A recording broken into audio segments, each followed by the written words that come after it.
Hey, it's Thomas Mulready from CoolCleveland.com. We are here in Fort Wayne, Indiana, at the headquarters of Sweetwater. We're here with founder Chuck Surack. Chuck, first of all, congratulations. This is a fabulous facility, and congrats on GearFest. Thank you, Thomas, and welcome. Welcome to Fort Wayne. So you've got some guests in the house this weekend, huh? So this is like your big open house. You're open year-round, but most people know you probably as mail order and online these days.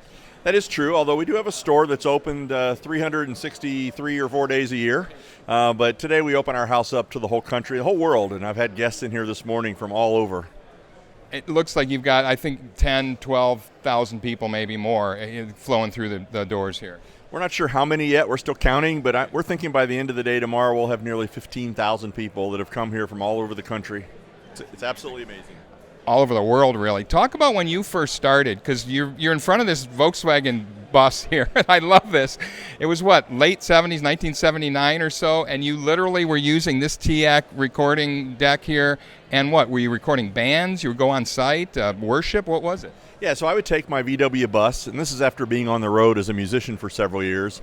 I came home to Fort Wayne, I'd take the VW bus, and I'd park it alongside the school or the church or the nightclub, and I'd run 100 feet or 200 feet of microphone cables into the building, and then I'd mic up the band, the choir, the speaker, whatever it was, and then I'd go sit in the bus with my headphones and record those artists in the VW bus.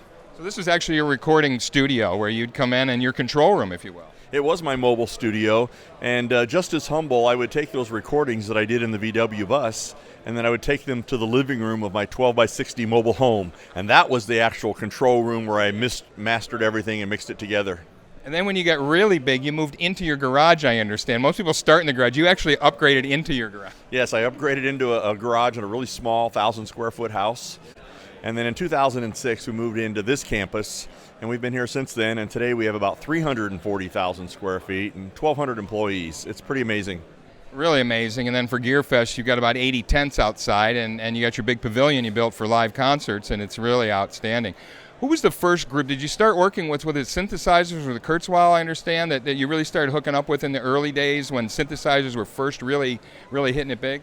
Yeah, I had a friend that had a music store here in Fort Wayne, and he invited me to go to the music dealer show. At that time, used to be in Chicago, and I saw a prototype of the Kurzweil K250.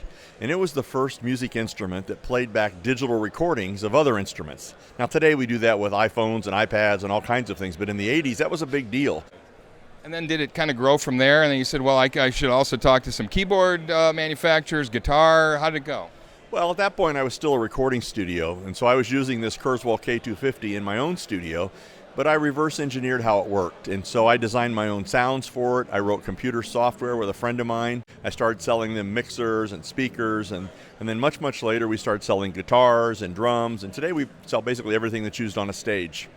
Talk about how you've been successful. So many other retail have been really damaged and hurt by the internet and by the competition. You hear about it every day with these businesses going out and online competition and the drive to lower pricing and lower quality. You guys have managed to avoid that, it looks like, with customer service. Yeah, absolutely. We believe that customer service makes all the difference in the world. If you don't have the customer service, then people are going to go where the price is.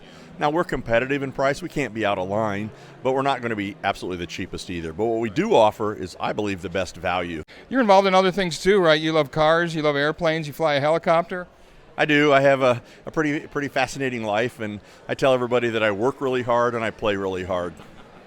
It looks like what a lot of people here do, because they're all here looking to go back home and play even harder using some of your stuff. Thanks, Chuck, for taking a few moments. You're swamped here. Congratulations. Thank you, and I appreciate you coming out to see us. Hey, it's Thomas Mulready from CoolCleveland.com. Have a great week in Cool Cleveland.